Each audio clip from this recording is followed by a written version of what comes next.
despite the fact that this kind of narrative has been done an awful lot, I still always really enjoy watching it, and Hitched for the Holidays may actually be one of the finest examples of this that I've seen recently.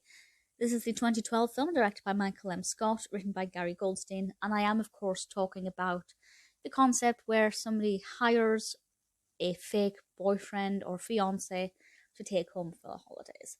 And that's exactly what happens here. Something I particularly like about this is that Joey Lawrence plays Rob, our fake boyfriend, and Emily Hampshire plays Julie Greene, our fake girlfriend.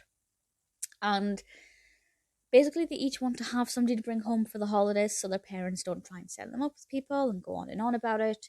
And in particular, and this is something I'm not sure how I feel about, because I thought it was a bit peculiar, and this will be a tiny spoiler, but I will try and pussyfoot around it so I don't give away too much.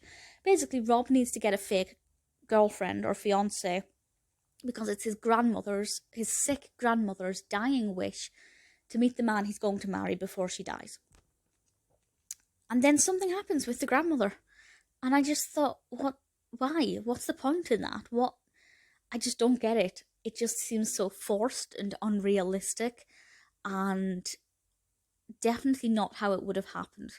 I can't say any more than that without spoiling it, but I feel like that ruined what was otherwise a really brilliant film. But the rest of it is great. The majority of it, once the narrative actually gets going, focuses on the fact that Julie and her family are Jewish, Rob and his family are not.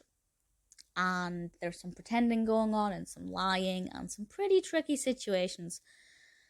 Ultimately seeing the two families contrasting, but still with kind of the same goals, to love their children and be happy and have a good holiday. It's really fascinating, and I liked it. I was pleasantly surprised with how it resolved itself, by which I don't mean the very, very end of it, but with these films there's always a point where something will happen that will disrupt the situation, just disrupt this deal that they have with each other to pretend to be in a relationship.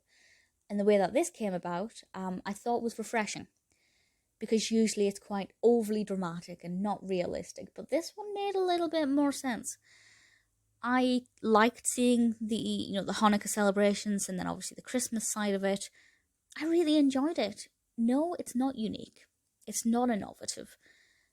But at the same time, it did it well. Something else I loved is that Rob was not instantly likable. Often with these films, usually they're driven by a female protagonist looking for a fake boyfriend, more often than not. And usually they will find this fake boyfriend, and this fake boyfriend will pretty much seem perfect from the beginning. But that's not what happens here, and that was really refreshing as well. I think Hallmark have taken a narrative that's done to the hilt and done it well with a few little twists and unexpected surprises along the way. I'm not going to say Hitched for the Holidays is the most perfect film. I'm not going to say it's my favourite Hallmark Christmas film. But I certainly enjoyed it, was pleasantly surprised with a lot of it, ultimately really liked it and very happy to recommend it.